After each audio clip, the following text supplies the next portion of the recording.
Good morning everyone. मेरा नाम है दीपक कुमार और स्वागत है आप सभी का हमारे रेडियोलॉजिकल क्लासेस के अंदर।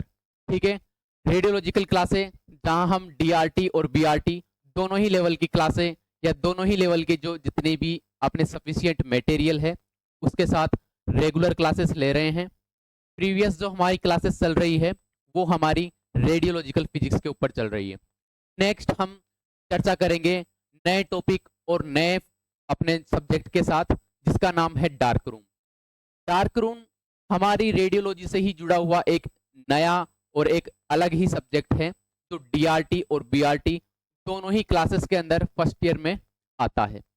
अब ये जो डार्क रूम जो सब्जेक्ट है वो डार्क रूम के अंदर सबसे पहले आपको ये पता होना चाहिए कि एक्चुअल में होता क्या है।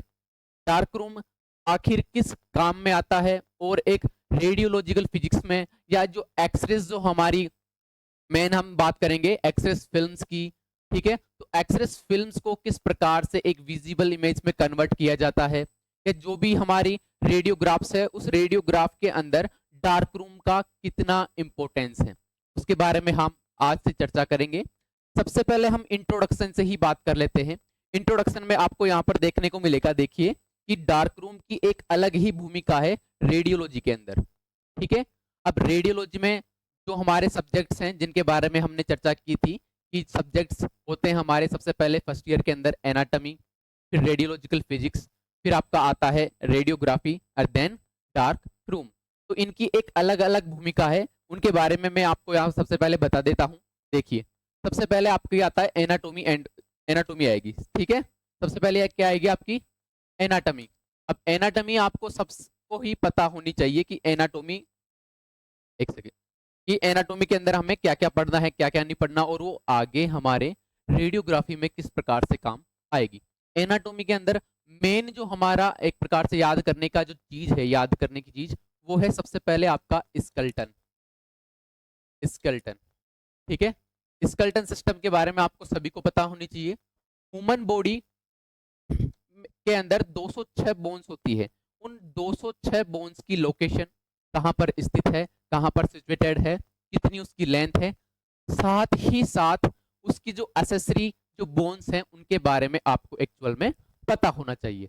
तब जाकर एक प्रॉपर वे से अपन रेडियोग्राफ कर सकते हैं। ठीक है, क्योंकि जब भी रेडियोग्राफ या डॉक्टर्स द्वारा जो प्रिस्क्रिप्शन के अंदर लिखा जाएगा किसी भी बॉडी ऑर्गन के बारे में या किसी भी बॉडी पार्ट के बारे में कि इस बॉडी पार्ट का इस प्रकार से आपको एक्सरे करना है। ठीक है, उदाहरण के लिए मैं आपको बता दूं, देखिए आपको आ गया एक प्रकार से चेस्ट पीए। ठीक है, तो सबसे पहले तो आपको ये पता होना चाहिए कि चेस्ट के अंदर इंक्लूड कौन कौन सी चीजें होंगी या कौन कौन सी बोन्स आएगी या कौन कौन से अदर ऑर्गन्स इंक्लूड होंगे, तो वो आपको एनाटॉमी एंड फिजियोलॉजी में पढ़ाया जाएगा। तब जाकर आप पूरे चेस्ट एरिया को कवर कर पाओगे। अब वो चीज तो हो गई, चेस्ट को कवर करने के बाद में फिजिक्स के अंदर हम पढ़ेंगे। देखिए ये तो हो गई एनाटॉमी की बात। दूसरी हम बात करते हैं फिजिक्स की। फिजिक्स में आपको देखने को मिलेगा एक्सरे ट्यूब के बारे में। एक्सरे ट्यूब के बारे में, एक्सरे ट्यूब के अंदर किस प्रकार से, देखिए जैसे अलग अलग बॉडी पार्ट के लिए हम बात करेंगे अलग अलग एक्सपोजर फैक्टर्स की, अलग अलग एक्सपोजर फैक्टर्स के अलावा कोलिमेशन की। नेक्स्ट चीज ये रहेगी कि पेशेंट को एक्सरे ट्यूब से कितनी डिस्टेंस पर रखना है, कितना फैक्टर्स देना है। पेशेंट यदि एक प्रकार से थिक है देन अपन एक्सपोजर फैक्टर्स ज्यादा यूज करेंगे या कम यूज करेंगे। थिन है उसके लिए किस प्रकार से एक्सपोजर फैक्टर्स यूज करेंगे ताकि पेशेंट को कम से कम हार्मफुल रेडिएशन लग सके। ठीक है, तो इसके लिए हमें बेसिक से क्या करना पड़ेगा, फिजिक्स करना पड़ेगा, फिजिक्स पढ़ना पड़ेगा जिसकी क्लासेस ऑलरेडी चल रही है। ठीक है, नेक्स्ट हमारी बात आती है रेडियोग्राफी के ऊपर। इसके ऊपर रेडियोग्राफी के ऊपर, जिसके अंदर रेडियोग्राफी के अंदर हम पढ़ेंगे पोजीशनिंग। ठीक है, तो पेशेंट्स की पोजीशनिंग होती है उसके बारे में हम चर्चा करेंगे रेडियोग्राफी के अंदर। अब रेडियोग्राफी भी आपकी दो चलेगी, फर्स्ट ईयर के अंदर रेडियोग्राफी फर्स्ट के नाम से और सेकंड ईयर में आपको रेडियोग्राफी सेकंड के नाम से। ठीक है, रेडियोग्राफी फर्स्ट जो रहेगी उसके अंदर हम नॉर्मल एक्सरेस के बारे में चर्चा करेंगे। नॉर्मल एक्सरेस के बारे में चर्चा करेंगे। नॉर्मल एक्सरेस का मतलब, मेरा कहने का मतलब है कि जो नॉर्मल नॉर्मल रेडियोग्राफी होती है जैसे चेस्ट सिंपल वे में हम ले सकते हैं विदाउट कॉन्ट्रास्ट, जिसके अंदर अपन कॉन्ट्रास्ट इंक्लूड नहीं करेंगे, या सिंपली जो रेडियोग्राफ्स होते हैं उनके बारे में अपन चर्चा करेंगे, जैसे चेस्ट का पीए हो गया। इसके अलावा यदि अपन बात करें हैंड का पीए, एपी, केयूबी, एफबीए, स्कल के जितने भी रेडियोग्राफ्स, या मेनली हम बात करेंगे सीधा फ्रैक्चर्स। ठीक है, बॉडी के अंदर जितने भी प्रकार के फ्रैक्चर हो जाएंगे उन फ्रैक्चर्स को आइडेंटिफाई करने के लिए आपको रेडियोग्राफी फर्स्ट के अंदर पढ़ाया जाएगा। ठीक है, अब आप नेक्स्ट हमारी क्लास होगी किसके अंदर, डार्क रूम के अंदर। ठीक है, डार्क रूम के अंदर जैसा कि हमने आगे अपन ने एक प्रकार से किसी भी पेशेंट का रिस्ट का या हैंड का कोई रेडियोग्राफ ले लिया। ठीक है, अब स्टार्टिंग में होता क्या था, स्टार्टिंग के अंदर अपन बात करेंगे, स्टार्टिंग के अंदर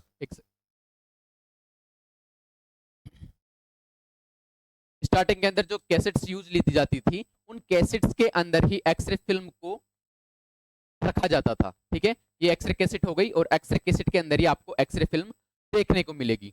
ठीक है, अब ये एक्सरे फिल्म्स इस लाइट प्रूफ कैसेट के लाइट प्रूफ कैसेट के अंदर क्या रहती थी, एम्बेडेड रहती थी।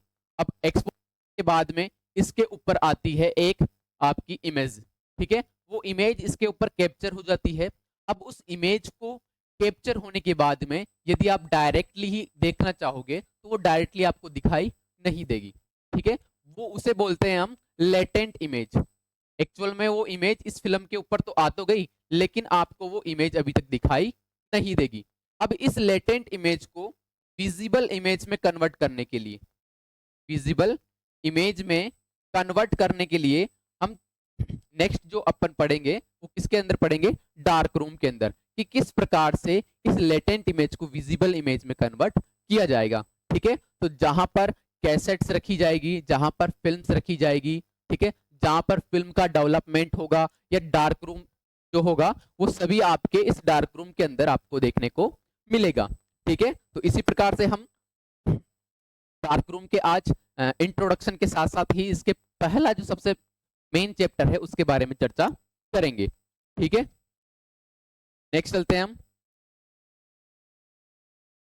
इंट्रोडक्शन के ऊपर। ठीक है, जहां पर आपको लेआउट ऑफ डार्क रूम के बारे में बताया जाएगा। लेआउट डार्क रूम से मतलब है मेरा कि किस प्रकार से एक डार्क रूम ओरिएंटेड रहता है, डार्क रूम के अंदर किस किस प्रकार की चीजें कहां कहां पर व्यवस्थित रहती है, और डार्क रूम की लोकेशन कहां होती है। जैसे एक्सरे रूम है, उस एक्सरे रूम से कितनी डिस्टेंस पर होगी या कितनी पास पर होगा। ठीक है, ताकि वहां पर एक्सपोजर होने के बाद में कैसेट्स और फिल्म्स को इजीली ले जाया जा सके। ठीक है, अब यहां पर हम चर्चा करेंगे आज लेआउट ऑफ डार्क रूम। तो डार्क रूम की बनावट होती है, वो डार्क रूम की बनावट एक्चुअल में किस प्रकार से होती है। ठीक है, तो देखिए यहाँ पर लेआउट ऑफ डार्क रूम, इससे सबसे पहले अपन इंट्रोडक्शन से स्टार्ट करते हैं। ए dark room in radiology is a specially designed light-proof room used for the handling, processing and storage of X-ray films। देखिए, डार्क रूम का मेन पर्पज ही अगर बात की जाए तो जो एसेसरी ऑर्गन्स होते हैं रेडियोग्राफी के अंदर, ठीक है, एसेसरी ऑर्गन मतलब रेडियोग्राफी करने के लिए सहायक जितने भी डिवाइसेस होते हैं उन सभी डिवाइसेस का स्टोरेज हमारे डार्क रूम के अंदर होता है। ठीक है, रेडियोग्राफी जब भी आप कभी भी हॉस्पिटल्स के अंदर ड्यूटी लगेगी, जो हॉस्पिटल्स के अंदर ड्यूटीज के अंदर हम देखेंगे कि जो एक्सरे रूम है उस एक्सरे रूम में ओनली एक्सपोजर होता है, यानी कि पेशेंट का ओनली इमेजिंग होती है। ठीक है, पेशेंट की ओनली क्या होती है, इमेजिंग होती है। इमेजिंग होने के बाद में जो बचा हुआ एक्सरे कैसेट है या जो एक्सरे फिल्म्स लोडेड होती है वो होती है हमारे कहां पर, डार्क रूम में। ठीक है, डार्क रूम आपको अभी तो जो नॉर्मल आपको हॉस्पिटल्स हैं उनमें देखने को लगभग लगभग कम मिलेगा, लेकिन ये आपके एक इम्पोर्टेंट ही रहने वाला है। ठीक है, अभी तो क्या है, नेक्स्ट लेवल्स की जो एक्सरे मशीन्स हैं, तो कैसेट्स हैं, वो इंक्लूड होने लग गई, वो आने लग गई, जिनका स्टोरेज हम लाइट वाले एरिया में भी कर सकते हैं। ठीक है, तो वो उन सब ने क्या कर दिया, एक प्रकार से डार्क रूम को धीरे धीरे रिप्लेस कर दिया।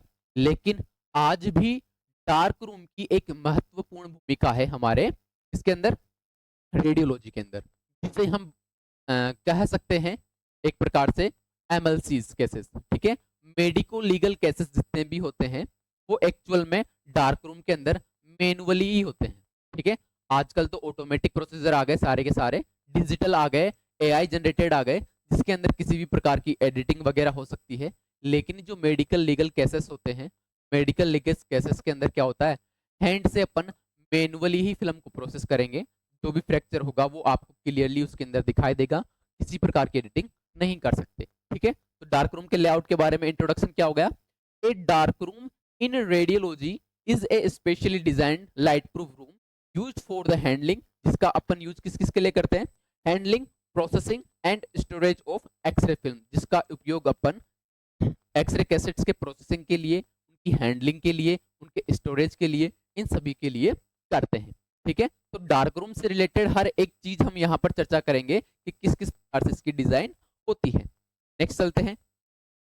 देखिए, it provide a controlled environment where photographic material can be processed without the risk of fogging और एक्सीडेंटल एक्सपोजर टू लाइट। अब देखिए ये क्या चीज है और इसका अपन कहां पर इसका महत्वपूर्ण भूमिका है, क्या इसका रोल है, वो देखिए। It provide a controlled environmental. ठीक है, ये क्या करता है, डार्क रूम एक कंट्रोल्ड एनवायरनमेंट प्रोवाइड कराता है। कंट्रोल्ड एनवायरनमेंट से मतलब है कि जो बाहर का एनवायरनमेंट है वो अलग रहेगा और जो डार्क रूम का जो एनवायरनमेंट रहेगा, ठीक है, डार्क रूम का एनवायरनमेंट गर्मी, सर्दी, बरसात, इन तीनों में ही मौसम के अंदर चेंजेस नहीं होगा। उसका एक पर्टिकुलर ह्यूमिडिटी, पर्टिकुलर टेम्परेचर ये ऑलवेज बना रहेगा, ताकि फिल्म्स की फोगिंग होने की जो रिस्क हैं, ठीक है, वो क्या हो सके, मिनिमम हो सके। अब देखिए किस प्रकार से it provide a controlled environment, ये एक कंट्रोल्ड एनवायरनमेंट प्रोवाइड कराता है where photographic materials can be processed, जहां पर अपन फोटोग्राफिक मटेरियल्स को क्या कर सकते हैं, प्रोसेस्ड करवा सकते हैं without the risk of fogging, मतलब फुग के रिस्क को डिक्रीज करते हुए, और एक्सीडेंटल एक्सपोजर टू लाइट, जैसा कि हम चर्चा करेंगे आगे कि जो एक्सरे फिल्म्स होती है, एक्सरे फिल्म्स आपकी लाइट सेंसिटिव होती है। ठीक है, लाइट सेंसिटिव, लाइट से क्या हो सकती है, फोग हो सकती है, तो सभी से बचाने का काम आपका डार्क रूम करता है। जैसा कि इसके नाम से ही क्लियर होता है, डार्क रूम मतलब डार्क रूम, जहां पर किसी भी प्रकार की नॉर्मल लाइट का एक प्रकार से आगमन नहीं हो। ठीक है, डार्क रूम कहलाएगा। अब देखिए इसका मेन एम क्या है, मेन उद्देश्य क्या है। The main purpose of the dark room is to exposure that the Excel films are developed under a safe illumination, usually with a safe light which does interact the illumination of film। देखिए इसका main purpose, purpose की बात करेंगे तो main purpose क्या है इसका, देखिए मेन एम क्या है, the main purpose of the dark room का मेन पर्पज है is to ensure that the x-ray films are developed under safe illumination, कि जो एक्सरे फिल्म्स हैं उन एक्सरे फिल्म्स का एक प्रकार से अपन बात करें कि उनका जो डेवलपमेंट है या जो लेटेंट इमेज को विजिबल लाइट के अंदर जो कन्वर्ट किया जा रहा है वो एक सेफ लाइट के अंडर किया जा रहा है, which does not affect the illumination of the film, जो क्या करेगी, इस फिल्म की किसी भी प्रकार से इल्यूमिनेशन को अफेक्ट नहीं करेगी। ठीक है, ये किसका पर्पज हो गया, ये मेन एम या मेन उद्देश्य हो गया हमारे डार्क रूम का। नेक्स्ट चलते हैं। Proper dark room design is essential for producing high quality diagnostic radiographs. ठीक है, तो मेन जो पर्पज है अपन उसकी बात करेंगे। Proper dark room design is essential for producing high quality diagnostic radiographs. जो डार्क रूम का जो डिजाइन है वो इस प्रकार से बना होना चाहिए कि जो आपको डायग्नोस्टिक रेडियोग्राफ जो मिल रहा है, डायग्नोस्टिक जो एक्सरे फिल्म्स मिल रही है वो आपको बिल्कुल क्लियर मिले। ठीक है, बिल्कुल क्लियर क्वालिटी या हाई क्वालिटी के साथ आपको डायग्नोस्टिक एक प्रकार से रेडियोग्राफ मिले। ठीक है, तो इसके लिए है। दूसरी चीज, radiography film is sensitive to light, जैसा कि हमें पता है, जैसा कि मैंने आपको भी बताया और अपन नेक्स्ट क्लासों के अंदर एक्सरे फिल्म के अंदर पढ़ेंगे, रेडियोग्राफिक एक्सरे फिल्म होती है, वो रेडियोग्राफिक एक्सरे फिल्म हमारी लाइट से सेंसिटिव होती है। तो इसके लिए क्या करेंगे, therefore radiography film should not be exposed to normal light in the dark room। इसके लिए क्या होगा, जो रेडियोग्राफिक एक्सरे फिल्म्स होती है उन रेडियोग्राफिक एक्सरे फिल्म्स को एक डार्क रूम के अंदर नॉर्मल लाइट से एक्सपोज होने से बचा जा सकता है। ठीक है, तो इसके लिए अपन डार्क रूम डिजाइन करते हैं। नेक्स्ट चलते हैं। Inside a dark room there is no type of light. ठीक है, यहाँ पर जो डार्क रूम होती है उस डार्क रूम के अंदर कंप्लीटली लाइट क्या होती है, इल्यूमिनेट होती है। अब वहां पर इल्यूमिनेशन के लिए भी लाइट का प्रयोग करते हैं, लेकिन वो नॉर्मल व्हाइट लाइट अपन यूज नहीं लेते। ठीक है, तो वहां पर भी जो लाइट होगी उस लाइट के बारे में भी अपन आगे चर्चा करेंगे। इट इज कंप्लीटली डार्क, और ये क्या होता है, एक कंप्लीटली डार्क होता है, कंप्लीटली एक प्रकार से जहां पर किसी प्रकार की नॉर्मल लाइट नहीं होती। ठीक है, कंप्लीटली डार्क होता है, नाम से ही क्लियर है, डार्क रूम मतलब अंधेरा कमरा जहां पर किसी प्रकार की नॉर्मल लाइट नहीं है। To illuminate the dark room in artificial monochromatic safe light is use. अब देखिए, डार्क रूम के इल्यूमिनेशन के लिए क्या यूज किया जाता है, डार्क रूम के इल्यूमिनेशन के लिए एक मोनोक्रोमेटिक, मोनोक्रोमेटिक का मतलब होगा सिंगल। ठीक है, मोनोक्रोमेटिक का मतलब क्या होगा यहाँ पर, अगर अपन मोनोक्रोमेटिक का मतलब समझे तो मोनोक्रोमेटिक का मतलब होता है single one colour, single colour. अब सिंगल कलर के अंदर आपको रेड लाइट भी मिल सकती है, ठीक है, या आपको एक प्रकार से येलो लाइट या ग्रीन लाइट आपको मिल सकती है। ठीक है, ये मोनोक्रोमेटिक मतलब जिसका एक ही वर्ण हो, या तो हो या ग्रीन हो। ठीक है, ये मोनोक्रोमेटिक का अपन यूज करते हैं। तो क्या होती है, आर्टिफिशियल, आर्टिफिशियल मतलब मानव निर्मित। ठीक है, इसको अपन बना सकते हैं, आर्टिफिशियल होती है। नेक्स्ट देखिए, safe light emit light that has a wavelength which does not affect the film during processing। और जो सेफ लाइट से निकलने वाली लाइट है, ठीक है, सेफ लाइट से निकलने वाली जो लाइट होती है उसकी अलग ही वेवलेंथ होती है। ठीक है, उसकी एक प्रॉपर वेवलेंथ होती है, उस प्रॉपर वेवलेंथ या एक लिमिटेड वेवलेंथ अपन बोल सकते हैं। ठीक है, वो लिमिटेड वेवलेंथ की ही लाइट एक सेफ लाइट से निकलती है। तो एक्सरे फिल्म्स, ये जो रेडियोग्राफिक फिल्म्स है, रेडियोग्राफिक फिल्म्स को अफेक्ट नहीं कर पाती। ठीक है, तो जो सेफ लाइट अपन यूज लेते हैं उस सेफ लाइट के अंदर निकलने वाली जो उससे वेवलेंथ है वो एक लिमिटेड वेवलेंथ होती है, जो फिल्म प्रोसेसिंग के दौरान एक्सरे फिल्म को एक प्रकार से एक्सपोज नहीं कर पाती। ठीक है, नेक्स्ट हम चलते हैं। देखिए, इस प्रकार से आप डार्क रूम का जो लेआउट है वो देख सकते हैं। सबसे पहले आपको डार्क रूम की डिजाइन के बारे में पता होना चाहिए। ठीक है, अब देखिए डार्क रूम कहाँ पर होता है, ये है एक प्रकार से डार्क रूम। ठीक है, डार्क रूम का लेआउट, डार्क रूम का डायग्राम आपको देखने को मिल सकता है यहाँ पर। ठीक है, अब देखिए डार्क रूम के अंदर क्या क्या चीजें होती है। सबसे पहले आप डार्क रूम के अंदर जाओगे तो डार्क रूम के अंदर यहाँ पर यहाँ से इसका एंट्रेंस होता है।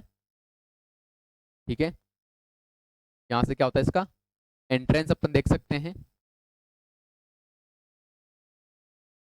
एंट्रेंस होता है। एंट्रेंस के बाद में आपको यहाँ पर अलग अलग साइड्स की दिखने को मिलेगी, जिसको डार्क रूम के अंदर ड्राई साइड और वेट साइड के अंदर डिवाइड कर दिया गया है। ठीक है, किस किस साइड में, ड्राई साइड में और वेट साइड में। अब ड्राई साइड में और वेट साइड में क्यों इसको डिवाइडेड किया, इसके बारे में आगे चर्चा करते हैं। ठीक है, तो ये आपकी डार्क रूम की साइड रहेगी, वेट साइड और ड्राई साइड। वेट साइड में आपको वॉशिंग सेक्शन मिल सकता है, जहां पर फिल्म प्रोसेस करवाई जाती है, जहां पर फिल्म प्रोसेस करवाई जाएगी। ठीक है, ये होती है आपकी वेट साइड। दूसरी चीज होती है ड्राई साइड, जहां पर आपको फिल्म का स्टोरेज मिलेगा, फिल्म स्टोरेज या कैसेट का स्टोरेज। ठीक है, ये आपको ड्राई साइड में मिलेगा। इसी के साथ साथ ड्राई साइड में आपको एक चीज देखने को मिलेगी जिसके अंदर मेंशन नहीं है, उसका नाम है यहाँ पर पास बॉक्स। इसका नाम क्या है, पास बॉक्स। अब पास बॉक्स क्या होता है, पास बॉक्स आपके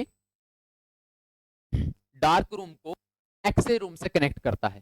ठीक है, डार्क रूम को एक्सरे रूम से कनेक्ट करने का काम कौन करता है, आपका एक प्रकार से पास बॉक्स। ठीक है, पास बॉक्स के द्वारा अपन एक्सपोज्ड और अनएक्सपोज्ड कैसेट्स का क्या कर सकते हैं, एक प्रकार से ट्रांसमिशन कर सकते हैं। अनएक्सपोज्ड कैसेट को अपन डार्क रूम से एक्सरे रूम के अंदर ट्रांसफर कर सकते हैं, और साथ ही साथ एक्सरे रूम के अंदर हुई एक्सपोज्ड कैसेट को डार्क रूम के अंदर ट्रांसफर कर सकते हैं। तो पास बॉक्स के बारे में भी अपन चर्चा करेंगे। सबसे पहले आपको डार्क रूम से रिलेटेड डायग्राम बनाना पड़ेगा, और डार्क रूम से रिलेटेड डायग्राम बनाने के बाद में जो जो चीजें इसके अंदर मेंशन्ड हैं चीजों को आपको क्या करना पड़ेगा, एक्सप्लेन करना पड़ेगा। एक्सप्लेन करने के साथ साथ ही आपको उससे रिलेटेड जो अन्य चीजें हैं उनके बारे में आपको बताना पड़ेगा। ठीक है, तो चलते हैं हम नेक्स्ट। डायग्राम को नोट करने के बाद में हम इससे इसके जितने भी साइड्स हैं, साइड्स के जितने भी इसके अंदर काम में आने वाले जो इम्पोर्टेंट पार्ट है, डार्क रूम की लोकेशन है वो कहाँ पर है, इसकी साइज कितनी होती है, साइज के साथ साथ अपन बात करेंगे इसकी दीवारों की थिकनेस की। दीवारों की थिकनेस के अलावा इसको इल्यूमिनेट करवाने के लिए किस प्रकार के सेफ लाइट का यूज करते हैं उसके बारे में चर्चा करेंगे। काफी सारी चीजें हैं, सभी के बारे में हम एक एक करके चर्चा करते हैं। ठीक है, इसके अंदर आपका कोई भी चीज नहीं रहेगी। नेक्स्ट चलते हैं, लोकेशन। सबसे पहले हम बात करेंगे डार्क रूम की लोकेशन की, कि जो डार्क रूम की लोकेशन है वो एक्चुअल में कहाँ पर स्थित ये होता है। ठीक है, और इसका किस किस प्रकार से यूज किया जाता है। सबसे पहले हम आएंगे लोकेशन के ऊपर, कि डार्क रूम की लोकेशन कहाँ पर है। The dark room should be located near the x-ray room. ठीक है, डार्क रूम कहाँ पर होना चाहिए, डार्क रूम हमारा लोकेट होना चाहिए near the x-ray room. X-ray room के बिल्कुल पास में आपका डार्क रूम स्थित होना चाहिए। जिससे कि यहाँ पर आपका एक्सरे रूम है, ये हो गया एक्सरे रूम। ठीक है, तो एक्सरे रूम के पास में ही आपका क्या होना चाहिए, डार्क रूम होना चाहिए। एक्सरे रूम के पास में ही क्या होना चाहिए, आपका डार्क रूम सिचुएटेड होना चाहिए। ठीक है, इस प्रकार से आपका डार्क रूम सिचुएटेड होना चाहिए।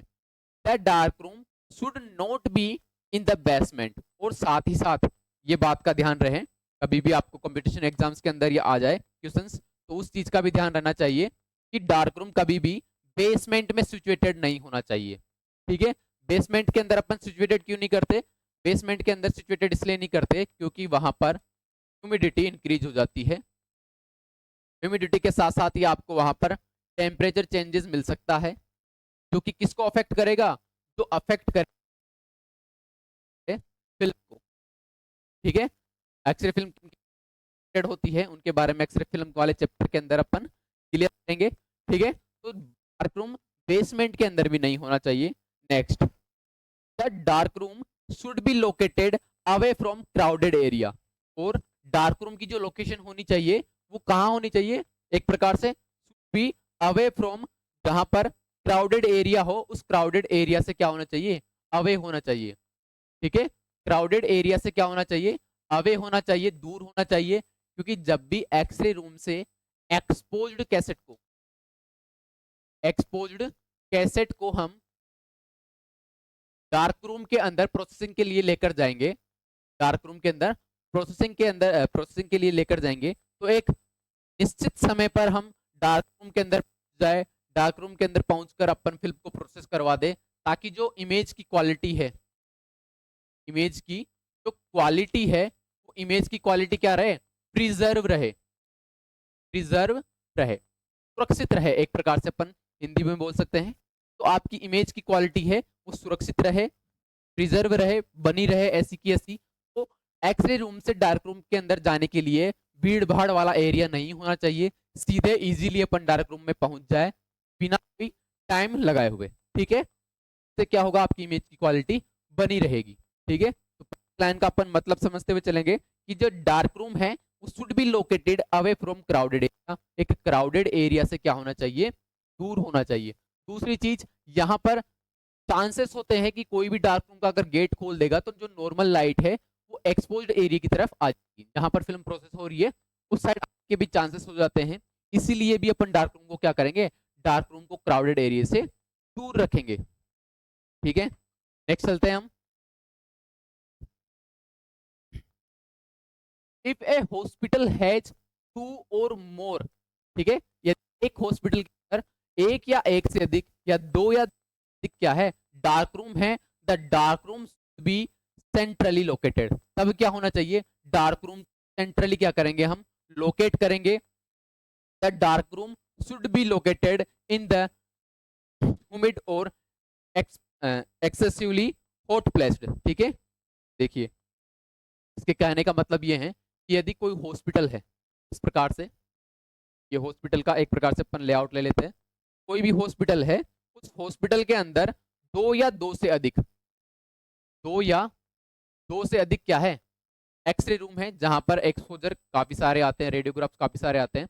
ठीक है, इस प्रकार से जैसे ये एक्सरे रूम फर्स्ट, ये एक्सरे रूम क्या हो गया, फर्स्ट हो गया, ये सेकंड हो गया, ये थर्ड हो गया, ये फोर्थ हो गया। दो या दो से अधिक या चार अपन यहाँ पर उदाहरण के लिए ले रहे हैं कि प्रकार से यहाँ पर एक्सरे रूम्स अवेलेबल है। तो उन एक्सरे रूम्स अवेलेबल होने की वजह से जो डार्क रूम की लोकेशन होगी, ठीक है, वो डार्क रूम की लोकेशन क्या होगी, वो डार्क रूम की लोकेशन हम देन स्थित करेंगे उसको सेंटर के अंदर।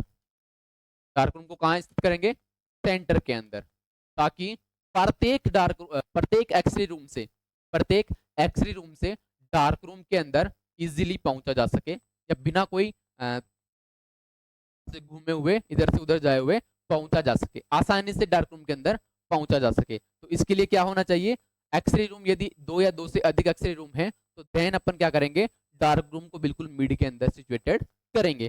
दूसरी चीज देखिए, the dark room should not be located in humid और एक्सेसिवली हॉट प्लेस, और तो उस जगह पर भी अपन प्लेस नहीं करेंगे जहां पर ह्यूमिडिटी क्या हो, अधिक हो, ह्यूमिड एरिया, नम्रता, ठीक है, या अपन बोल सकते हैं आर्द्रता, सॉरी, आर्द्रता वहां पर अधिक हो वहां पर भी नहीं करेंगे।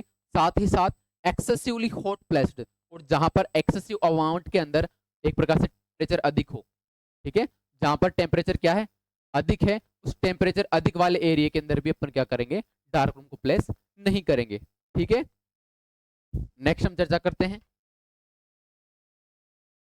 लोकेशन ही चल रही है अभी तक आपका, डार्क रूम कहां पर लोकेट होना चाहिए उसके बारे में।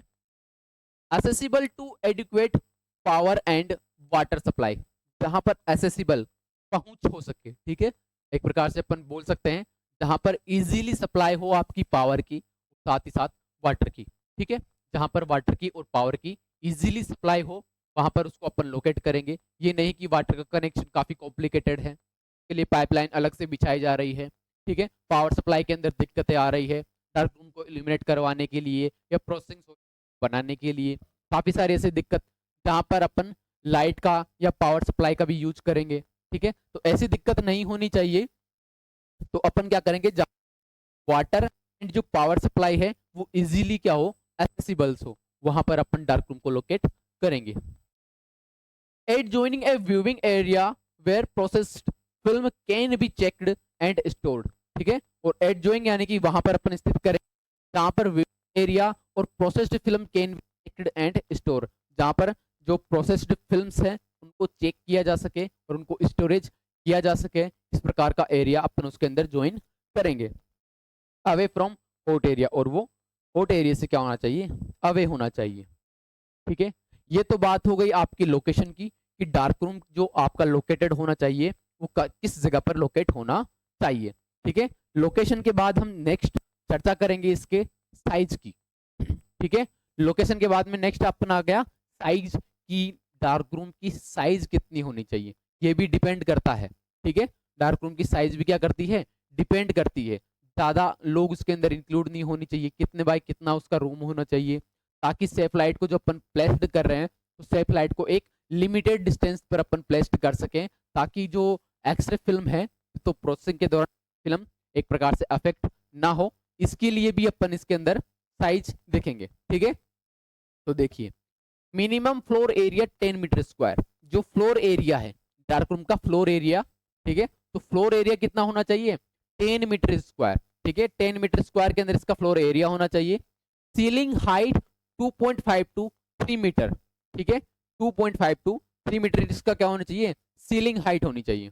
देखिए इस प्रकार से जो आप डार्क रूम बना रहे हो तो डार्क रूम के अंदर जो फ्लोर एरिया है, ठीक है, ये फ्लोर जो एरिया है, फ्लोर एरिया जिसके अंदर घूम सके, ठीक है, वो कितना होना चाहिए, 10 मीटर स्क्वायर, 100 मीटर कम उसकी एक प्रकार से 10 मीटर स्क्वायर उसका क्या होना चाहिए, फ्लोर एरिया होना चाहिए।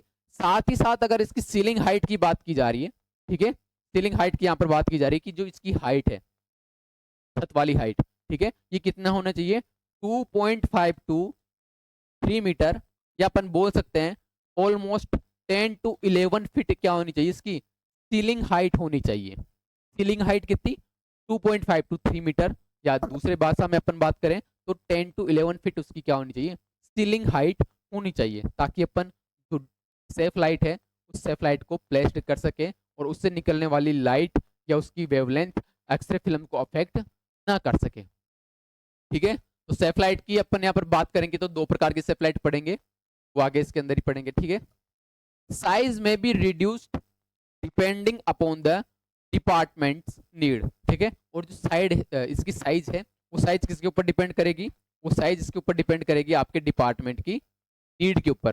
ठीक है, कि डिपार्टमेंट को क्या नीड है, इतनी नीड के अंदर उनका एक प्रकार से सारा का सारा ये कवर हो जाएगा। ठीक है, तो डिपार्टमेंट की साइज के ऊपर भी ये डिपेंड करता है कि डिपार्टमेंट को कितनी साइज का आपको डार्क रूम चाहिए।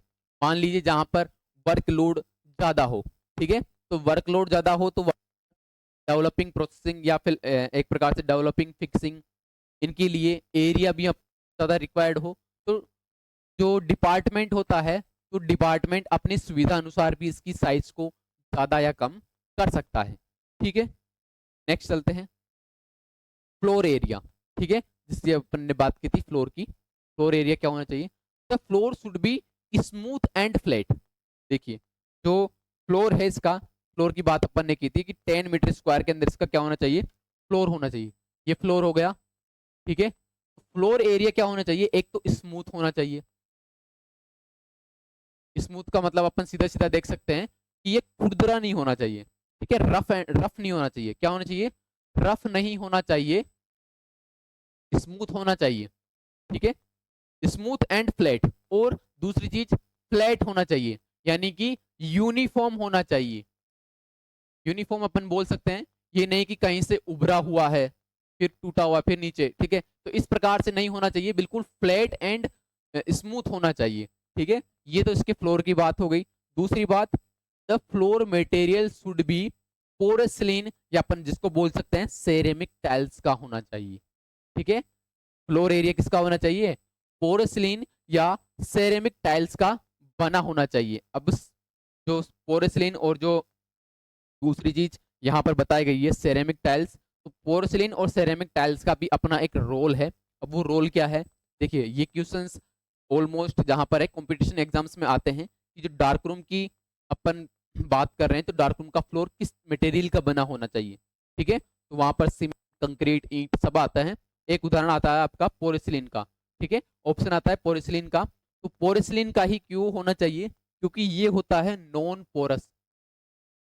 नॉन पोरस, नॉन पोरस का मतलब अपन सीधा समझ सकते हैं कि जो ये फ्लोर होता है, इस फ्लोर के अंदर किसी भी प्रकार के पोरस यानी कि छिद्र नहीं होते। क्या नहीं होते, पोरस नहीं होते, छिद्र नहीं होते। दूसरी चीज ये होता है केमिकल रेसिस्टेंस, केमिकल रेसिस्टेंस। ठीक है, यदि मान लीजिए फिल्म प्रोसेसिंग के दौरान, फिल्म प्रोसेसिंग के दौरान यदि कोई केमिकल इसके ऊपर गिर भी जाता है, तो गिरने के बाद में क्या होता है, वो केमिकल इस फ्लोर के अंदर एब्जॉर्ब नहीं होता। क्या नहीं होता, एब्जॉर्ब नहीं होता, इसी के ऊपर ऐसा कैसा फैला रहेगा। ठीक है, इसके ऊपर क्या रहेगा, वो ऐसा कैसा फैला रहेगा। ठीक है, जिसको बाद में क्या कर सकते हैं अपन, क्लियर कर सकते हैं, बाद में क्या कर सकते हैं, उसको क्लीन कर सकते हैं। ठीक है, तो ये क्या होता है, एक प्रकार से आपका नॉन पोरस भी होता है, सेरेमिक या एक प्रकार से पोर्सिलिन टाइल्स का क्या होता है, बना होता है। ठीक है, नेक्स्ट हम बात करते हैं एडवांटेज। जो आपका पोर्सिलिन का बना हुआ है या सेरेमिक मटेरियल का जो आपका एक फ्लोर बना हुआ है, तो उसके एडवांटेज क्या क्या है उसके बारे में देखते हैं। केमिकल रेसिस्टेंस, सबसे पहला वाला जो मैंने बताया अभी, क्या होता है ये, केमिकल रेसिस्टेंस होता है। केमिकल रेसिस्टेंस का मतलब अपन देख सकते हैं कि केमिकल इसके अंदर एब्जॉर्ब नहीं हो पाएंगे। ठीक है, तो सबसे पहला हो गया chemical resistance. Developer and fixer solutions can spill, कभी कभी क्या होते हैं, वो स्पील हो जाते हैं, फेल जाते हैं। And porcelain tiles are easy to clean, तो वहां पर क्या होता है, पोरेसिलिन टाइल्स उन केमिकल्स को इजीली क्लीन कर देती है। क्लीन करने के साथ साथ ही वो क्या होती है आपकी, एक प्रकार से नॉन पोरस होती है, कोई भी छिद्र नहीं होती। ठीक है, तो नॉन एब्जॉर्बेबल भी होती है। पोरेसिलिन टाइल्स क्या करती है, उन केमिकल्स को एब्जॉर्ब नहीं करती। ठीक है, नॉन पोरस एंड वाटरप्रूफ। देखिए दूसरी चीज ये आ गई कि प्रिवेंट्स सीपेज एंड डैमेज, वो क्या करती है, आपको जो आपके केमिकल्स गिर गए हैं उन केमिकल्स को सोख, ठीक है, सोखने से भी बचाती है और डैमेज होने से भी बचाती है। ठीक है, तो ये काम है आपके किसके, पोरेसिलिन या सेरेमिक टाइल्स के। नेक्स्ट चलते हैं, easy to clean and maintain. इन फ्लोर को जो सेरेमिक टाइल्स के या जो पोरेसिलिन टाइल्स के बने हुए हैं, इनको क्या कर सकते हैं अपन, easy to clean and maintain कर सकते हैं। Important for hygiene and infection control. तो ये क्या हो गया, एक प्रकार से हाइजेनिक हो गया और इन्फेक्शन कंट्रोल हो गया। हाइजेनिक किस प्रकार से कि एक तो ये इजीली क्लीन हो रहा है, ठीक है, किसी भी प्रकार का केमिकल इसके ऊपर नहीं रह रहा, ताकि जब भी आप मान लीजिए गए हो डार्क रूम के अंदर, आपका पैर या कोई भी आपका बॉडी ऑर्गन डायरेक्टली ही केमिकल की अगर कांटेक्ट में आ गया तो वो हार्मफुल हो सकता है। ठीक है, तो जो आपकी फ्लोर है, यदि उस फ्लोर के ऊपर केमिकल गिर भी गया है तो उसको इजीली क्लीन किया जा सके, और क्लीन करने के साथ साथ ही अपन उसको वहां से क्या कर देंगे, इन्फेक्शन कंट्रोल कर सकते हैं। ठीक है, durable, long lasting and storage surface, strong surface. ठीक है, ये नेक्स्ट इसका एडवांटेज क्या है, ये क्या होता है आपका, ड्यूरेबल होता है, इजीली टूटता भी नहीं है और स्ट्रॉन्ग भी होता है। Slip resistance, matte finish preferred. ठीक है, स्लिप रेसिस्टेंस मतलब कोई फिसलन भी इसके ऊपर प्रोड्यूस नहीं होती, फिसलन भी इसके ऊपर नहीं आती। ये नहीं कि फ्लोर के ऊपर केमिकल गिर गया है, वाटर गिर गया है, जैसे ही आप गए उसके ऊपर स्लिप हो गए, तो इस प्रकार से भी ये बचाता है आपको। सेफर इन वेट कंडीशन, ठीक है, सेफ रहता है, सेफ आपकी वेट कंडीशन के अंदर भी।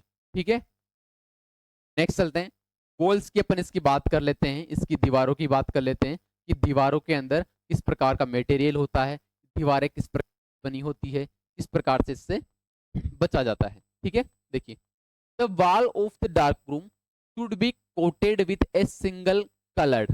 देखिए, तो डार्क रूम की दीवारें होती है, तो डार्क रूम की दीवारें सिंगल कलर से क्या होनी चाहिए, कलर्ड होनी चाहिए, कोटेड होनी चाहिए। अब वो कलर कौन सा है, देखिए, लाइट रिफ्लेक्टिंग। ठीक है, वो जो आपका कलर भी होना चाहिए, वो कलर भी लाइट रिफ्लेक्टिंग वाला कलर होना चाहिए। यानी कि डार्क रूम के अंदर जो सेफ लाइट जैसे ही दीवारों पर गिरे, दीवारों से वो रिफ्लेक्ट होकर वापस आपको वहाँ का जो एनवायरनमेंट है, वहाँ पर जो फिल्म प्रोसेसिंग एरिया है, उसको इल्यूमिनेट कर सके।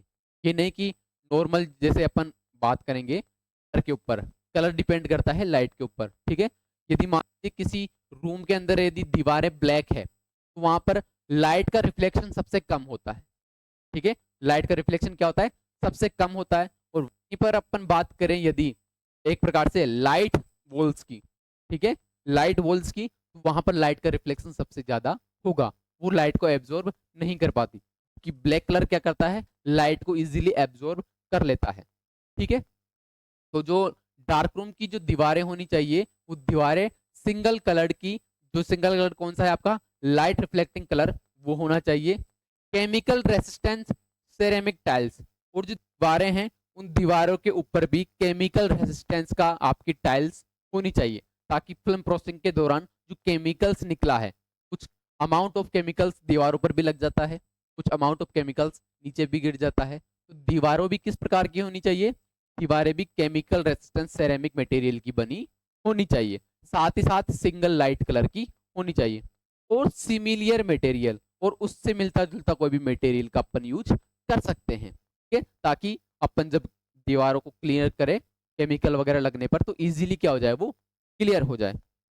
ठीक है, नेक्स्ट अपन बात करते हैं, देखिए, स्पेशल पेंट वेनिस सेरेमिक और प्लास्टिक वॉल्स। ठीक है, देखिए, स्पेशल जो इसके पेंट्स है वो किस किस प्रकार के होनी चाहिए, वर्निस, सेरेमिक और प्लास्टिक वॉल होनी चाहिए। ठीक है, ये इसकी वॉल्स की बात हो रही है। नेक्स्ट चलते हैं वॉल्स के अंदर ही, देखिए, they should be able to reflect safe light during film processing. और जो दीवारें हैं वो दीवारें किस प्रकार की होनी चाहिए, they should be able to reflect safe light during film processing. Film processing के समय वो जो दीवारें हैं वो सेफ लाइट को इजीली क्या कर सकते हैं, रिफ्लेक्ट कर सके, preventing fogging and easy to wipe over and clean. अब प्रिवेंटिंग फोगिंग, फोग से प्रिवेंट कर सके, and easy to wipe over and clean, और उनके ऊपर जब अपन पोछा वगैरह कुछ भी लगाए, मूपिंग वगैरह कुछ भी करे, तो वो इजीली क्या हो जाए, इजीली वाइप यानी कि इजीली क्लियर हो जाए। ठीक है, इस प्रकार की उसकी वॉल्स होनी चाहिए। The wall adjacent to the x-ray room side should be thick and contain almost 20 to 25 centimeter of lead equivalent which can block x-rays। अब देखिए, जैसा कि हमने पढ़ा, जैसा कि हमने देखा है, ठीक है, कि जो एक्सरे रूम है वो एक्सरे रूम के जस्ट एडजेसेंट आपका क्या है, डार्क रूम है। जस्ट एडजेसेंट क्या है आपका, डार्क रूम। देखिए, आप जितने डायग्राम बनाकर समझाओगे, ठीक है, उतने ही नंबर गेनिंग पॉइंट्स आपके बढ़ेंगे। ठीक है, तो ये जो एक्सरे रूम है, एक्सरे रूम की साइड पे जो दीवार है डार्क रूम की, ठीक है, एक्सरे रूम की साइड जो दीवार है, ये एक्सरे रूम की साइड की दीवार ऑलमोस्ट कितनी होनी चाहिए, ये ऑलमोस्ट आपकी 20 टू 25 सेंटीमीटर थिक होनी चाहिए। कितनी, 20 टू 25 सेंटीमीटर थिक, जिसके अंदर भी लेड इक्विवेलेंट होना चाहिए। लेड इक्विवेलेंट होना चाहिए। लेड इक्विवेलेंट से मतलब ये है कि ये जो आपकी दीवार की थिकनेस है, इसी के अंदर ऑलमोस्ट 2 mm लेड इक्विवेलेंट होने चाहिए, ताकि जो एक्सरेज हैं वो जो एक्सरेज डायरेक्टली डार्क रूम के अंदर पहुंच रहे हैं, ठीक है, जो जा रहे हैं, क्योंकि एक्सरेज की एक प्रकार से पेनिट्रेशन पावर की बात काफी हद तक ज्यादा होती है। ठीक है, तो उस पेनिट्रेशन पावर से बचने के लिए या डार्क रूम के अंदर डायरेक्टली ही एक्सरेज जाने से बचने के लिए अपन क्या करेंगे, डार्क रूम की वो दीवार जो एक्सरे रूम की साइड है वो ऑलमोस्ट अपन क्या कर देंगे, 20 टू 25 सेंटीमीटर थिक कर देंगे। साथ ही साथ उसके अंदर लेड इक्विवेलेंट कर देंगे। ठीक है, लेड की मात्रा उसके अंदर मिला देंगे। जैसा कि अपने को पता है पीबी लेड का सिंबल होता है और एटॉमिक नंबर इसका 82 होता है। हाई एटॉमिक नंबर है तो ये क्या करेगा, एक्सरेज की पेनिट्रेशन को रोक लेगा।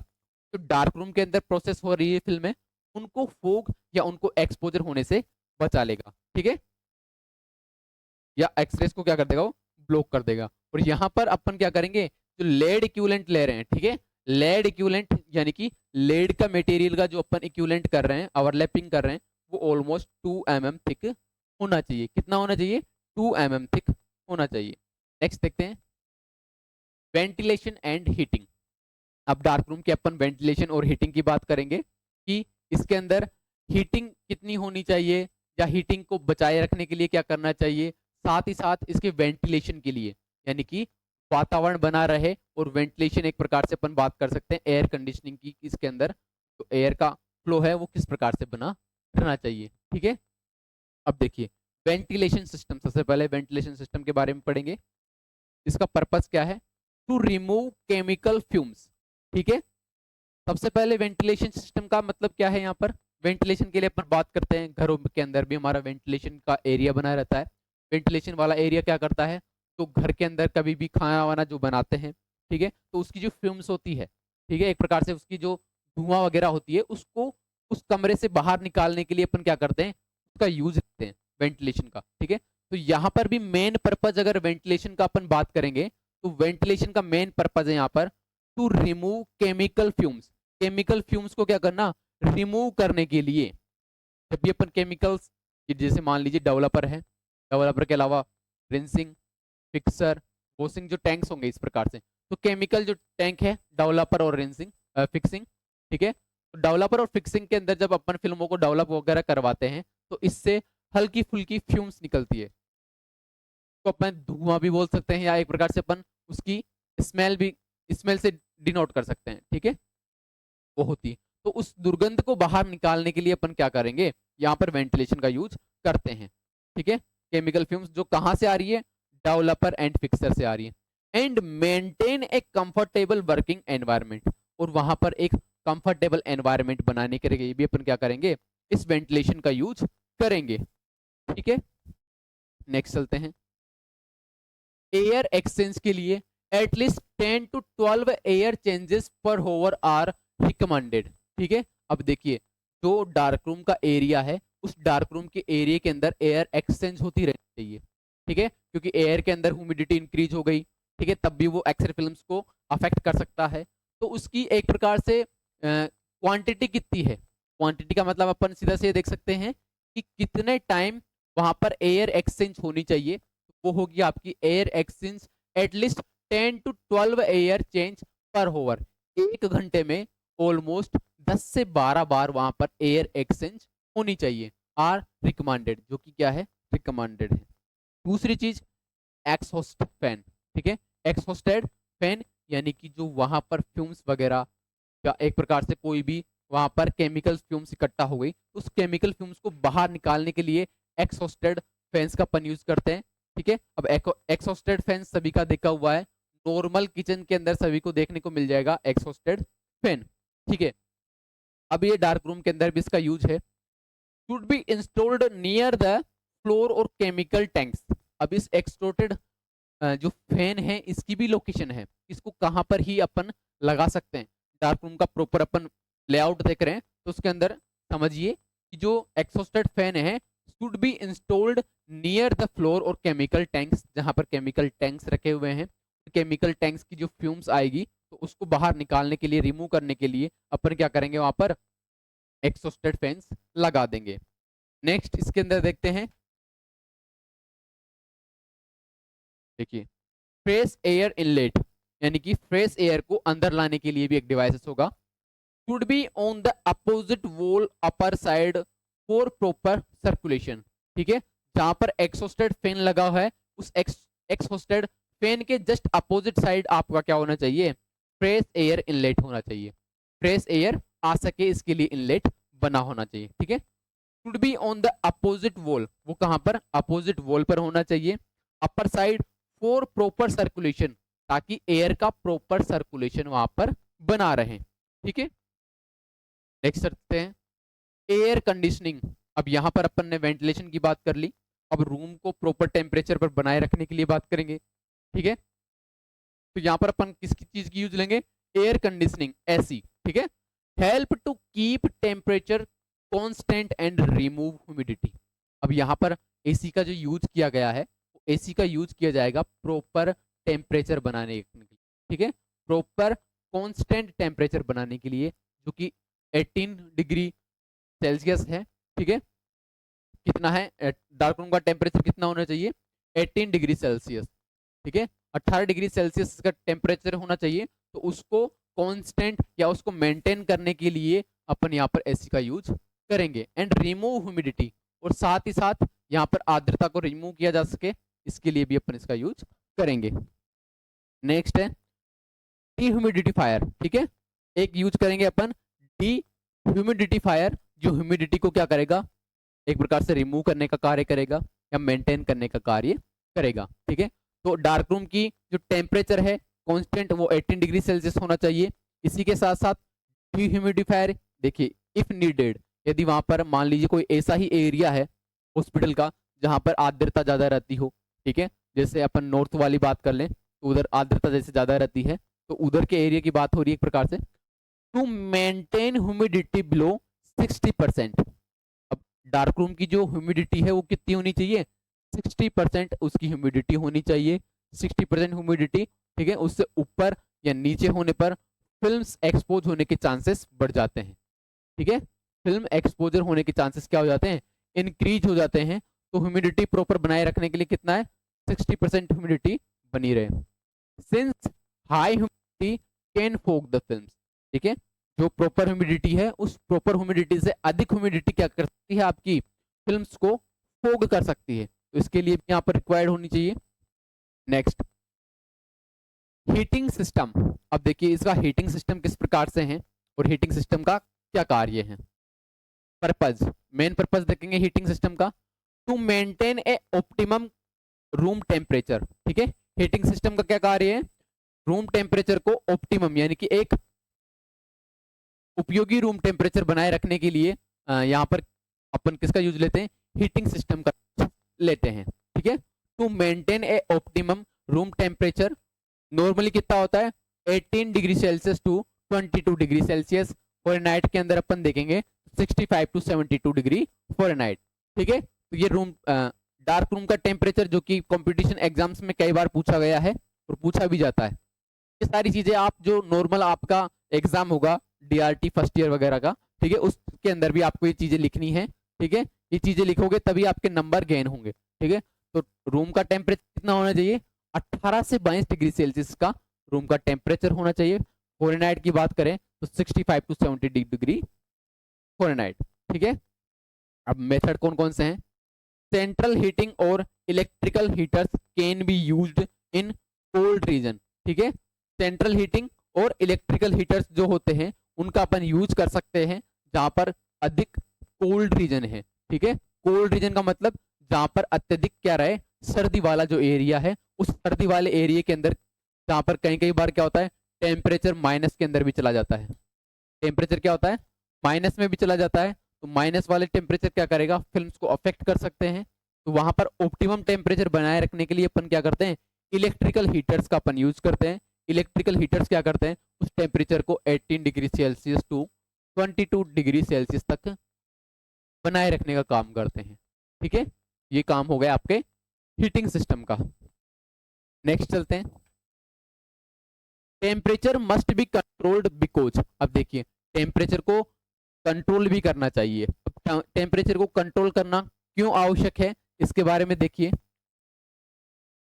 यदि इधर मान लीजिए कि टेम्परेचर यदि हाई हो गया, ठीक है, टेम्परेचर इज टू हाई, यदि मान लीजिए डार्क रूम का टेम्परेचर अत्यधिक हो गया है, ज्यादा हो गया है, देन हम क्या करेंगे, टू हाई केसेस के अंदर increase chemical evaporation and fogging, जो कि क्या कर सकता है, केमिकल्स की इवेपोरेशन कर सकता है और साथ ही साथ फिल्म्स को फोग करने का काम भी ज्यादा हो जाएगा। ठीक है, जैसे जैसे रूम का टेम्परेचर बढ़ेगा, केमिकल भी एक्सॉस्टेड होते जाएंगे, अपने उत्तेजित अवस्था में आते जाएंगे। ठीक है, अब जो केमिकल्स ज्यादा उत्तेजित हो गए तो वो क्या करेंगे, फिल्म्स को फोग कर सकते हैं। ठीक है, एक प्रकार से इमेज की क्वालिटी को खराब कर सकते हैं। साथ ही साथ फिल्म में फोग आपकी हो जाएगी, वहां पर रखी हुई अनएक्सपोज जो फिल्म है वो भी फोग होने के चांसेस बढ़ जाते हैं। टू लो, यदि अगर मान लीजिए टेम्परेचर टू लो हो गया, काफी कम हो गया, तो वहां पर क्या हो जाएगा, जो फिल्म प्रोसेसिंग हो रही है, फिल्म प्रोसेसिंग का टाइम है, वो फिल्म प्रोसेसिंग का टाइम भी क्या हो जाएगा, कतई स्लो हो जाएगा। जहां पर अपन बात करेंगे कि जैसे मान लीजिए मैनुअल फिल्म प्रोसेसिंग के अंदर, मैनुअल फिल्म प्रोसेसिंग के अंदर टाइम लग जाता है 30 से 45 मिनट। ठीक है, 30 से 45 मिनट का अगर मान लीजिए टाइम लग रहा है एक मैनुअल फिल्म प्रोसेसिंग के अंदर, तो अगर यदि मान लीजिए टेम्परेचर काफी कम हो गया, ठीक है, टेम्परेचर काफी कम हो गया, तो वहां पर आपको 1 से 2 घंटे का टाइम भी वहां पर देखने को मिल जाएगा। ठीक है, तो काफी कम होने पर आपको क्या होगा, स्लो डाउन फिल्म डेवलपमेंट, फिल्मों का डेवलपमेंट क्या हो जाएगा, स्लो डाउन हो जाएगा। Ideal environmental condition in dark room, तो इसके लिए अपन आइडियल जो एनवायरमेंटल कंडीशन है वो क्या क्या है, देखिए। टेम्परेचर तो होना चाहिए 18 से 22 डिग्री सेल्सियस और ह्यूमिडिटी की 40 से 60% होनी चाहिए। Air flow proper cross ventilation with exhausted plus inlet. ठीक है, तो क्या क्या होना चाहिए, टेम्परेचर इतना होना चाहिए 18 से 22 डिग्री सेल्सियस, ह्यूमिडिटी 40 से 60% होनी चाहिए। इसके अलावा वेंटिलेशन जो आप यूज ले रहे हो, वेंटिलेशन, ठीक है, 10 से 12 बार इसके अंदर एयर एक्सचेंज होनी चाहिए पर होवर। साथ ही साथ एक्सॉस्टेड लगाना चाहिए जो केमिकल फ्यूम्स को बाहर निकाल सके, और एक इनलेट लगा रहना चाहिए जो कि फ्रेश एयर को डार्क रूम के अंदर लाता रहे। ठीक है, ये सारी चीजें इसके अंदर होनी चाहिए। नेक्स्ट हम बात करते हैं पास बॉक्स की। डार्क रूम का जो पास बॉक्स है, वो डार्क रूम का पास बॉक्स किस प्रकार का बना होना चाहिए, इसके बारे में चर्चा करते हैं। देखिए, the pass box connect the dark room. अब देखिए, जैसा कि मैंने बताया था कि पास बॉक्स का मेन काम होता है डार्क रूम को एक्सरे रूम से कनेक्ट करने का। ठीक है, the pass box connect the dark room and the x-ray room. It has 2 light proof metallic doors, और इसके अंदर क्या होते हैं, 2 लाइट प्रूफ डोर्स होते हैं। अब देखिए, उन डोर के बारे में भी अपन चर्चा करेंगे कि कौन कौन से वो डोर हैं पास बॉक्स के अंदर। ठीक है, the pass box is used to transfer unexposed cassette from dark room to x-ray room and exposed cassette from the x-ray room to dark room। ये जो लाइन जितनी आपको बड़ी लग रही है वो उतनी ही इजी है। ठीक है, डार्क रूम के जो इसके एक प्रकार से पास बॉक्स है, इस पास बॉक्स के डायग्राम से हम समझेंगे कि ये लाइन के कहने का क्या मतलब है। देखिए, अभी डार्क रूम की ये जो लाइन है इसके कहने का क्या मतलब है, ये चीज देखिए। देखिए, ये होता है आपका पास बॉक्स। ठीक है, पास बॉक्स के अंदर होते हैं 2 डोर। ठीक है, अब ये होता है आपका कनेक्ट दोनों साइड, एक साइड होती है इसके एक्सरे रूम, एक्सरे रूम, और एक साइड होगा यहां पर आपको डार्क रूम। एक साइड क्या देखने को मिलेगा, डार्क रूम। ठीक है, तो एक्सरे रूम को डार्क रूम से कनेक्ट करने का काम करता है आपका पास बॉक्स। ठीक है, अब पास बॉक्स का मेन कार्य, जैसा कि इसके अंदर अपन ने अभी चर्चा की है, वो क्या है देखिए। पास बॉक्स डार्क रूम के अंदर स्टोरेज रहता है आपके unexposed and exposed cassette, exposed cassette का स्टोरेज रहता है। ठीक है, अब देखिए कब तो डार्क रूम से एक्सरे रूम के अंदर एक्सपोज्ड कैसेट आएगी और कब एक्सरे रूम से डार्क रूम के अंदर एक्सपोज्ड कैसेट जाएगी। देखिए डार्क रूम के अंदर अनएक्सपोज्ड और एक्सपोज्ड दोनों ही कैसेट है, लेकिन जब भी कोई पेशेंट आएगा तो वहां पर अपन क्या करेंगे, वहां पर उसका इमेजिंग लेने के लिए डार्क रूम के अंदर से कैसेट के अंदर फिल्म को इम्बेड करके अपन क्या करेंगे, उस अनएक्सपोज्ड कैसेट को, उस अनएक्सपोज्ड कैसेट को, किसको, अनएक्सपोज्ड कैसेट को डार्क रूम से एक्सरे रूम के अंदर देंगे। जैसे ही एक्सरे रूम के अंदर वो कैसेट एक्सपोज हुई, एक्सपोज यानी कि जैसे उसके ऊपर इमेज आई, तो उस एक्सपोज्ड कैसेट को एक्सरे रूम से डार्क रूम के अंदर अपन क्या करेंगे, ट्रांसफर करेंगे। तो ये मेन पर्पज है किसका, आपके एक प्रकार से पास बॉक्स का। ठीक है, तो ये पास बॉक्स का मेन पर्पज हो गया। ये लाइन का मतलब समझ में आया अब। ठीक है, तो लाइन का मतलब क्या है, the pass box is use to transfer unexposed cassette from the dark room. ठीक है, डार्क रूम से अनएक्सपोज्ड कैसेट किस साइड, डार्क रूम से अनएक्सपोज्ड कैसेट साइड हो जाएगी आपकी एक्सरे रूम साइड, और एक्सरे रूम से एक्सपोज्ड कैसेट आपकी ट्रांसफर हो जाएगी डार्क रूम साइड। ठीक है, तो इस लाइन का मतलब ये था। नेक्स्ट चलते हैं, देखिए ये होता है पास बॉक्स का डायग्राम। ठीक है, किसका डायग्राम है ये, पास बॉक्स का डायग्राम, यहां पर देख सकते हैं। देखिए ये होता है एक्सपोज्ड साइड और ये होती है अनएक्सपोज्ड साइड। ठीक है, यानी कि इस साइड तो आप रखोगे अनएक्सपोज्ड कैसेट डार्क रूम से एक्सरे रूम के लिए, और यहां पर आपको मिलेगी एक्सरे रूम से आने वाली एक्सपोज्ड कैसेट डार्क रूम के लिए। ठीक है, ये डार्क रूम हो गया और इधर हो गया आपका एक्सरे रूम। इस प्रकार से आपको डायग्राम बनाना है इसका। ठीक है, देन क्या होगा, इस डार्क रूम से आपको unexposed cassette dark room x-ray room के अंदर भेजनी है, और इस एक्सरे रूम से एक्सपोज्ड कैसेट डार्क रूम के अंदर भेजनी है। तो इस प्रकार से मैनुअली या क्या होता है, यहाँ पर ट्रांसफर होता है एक्सरे कैसेट्स का। ठीक है, तो ये डायग्राम रहेगा आपके पास बॉक्स का। साथ ही साथ नेक्स्ट इसके अंदर अपन चैप्टर के अंदर बात करेंगे डार्क रूम के एंट्रेंस की, कि डार्क रूम का एंट्रेंस किस किस प्रकार से रहता है। ठीक है, तो डार्क रूम के एंट्रेंस की बात हम करेंगे नेक्स्ट क्लास के अंदर। ठीक है, तो यहां पर हमने पास बॉक्स के अलावा डार्क रूम का लेआउट, उसके टेम्परेचर की बात कर ली है। ठीक है, तो डार्क रूम के लेआउट के साथ साथ ही हमारी जो पहली क्लास होती है डार्क रूम की, वो यहीं पर कंप्लीट होती है। मिलते हैं हम नए चैप्टर के इसी चैप्टर के साथ और नए क्लास के अंदर, ताकि डार्क रूम को अपन कंटिन्यू कर सकें, नेक्स्ट पार्ट में समझ सकें कि किस प्रकार से डार्क रूम का एंट्रेंस होता है। ठीक है, डार्क रूम का एंट्रेंस अलग अलग प्रकार का होता है, जिसके अंदर किस किस प्रकार से अपन यूज लेते हैं, ताकि नॉर्मल लाइट डार्क रूम के अंदर आने से बचा जा सके। ठीक है, कि डार्क रूम का जो एंट्रेंस है, ये डार्क रूम का एंट्रेंस भी 10 नंबर से 10 नंबर के अंदर लगभग पूछा जाता है हर साल। ठीक है, तो इसके अंदर भी अपन इसके एंट्रेंस की अलग अलग चर्चा करेंगे, जहां पर हम इसके डोर सिस्टम के बारे में पढ़ेंगे। अब तक के लिए धन्यवाद, और ऐसे ही डार्क रूम की क्लासेस, रेडियोलॉजिकल क्लासेस, डीआरटी और बीआरटी दोनों ही कोर्सेज की क्लासेस के लिए हमारे चैनल को सब्सक्राइब कीजिए और देखिए पूरे डार्क रूम की जो कंप्लीट क्लासें हैं। ठीक है, धन्यवाद।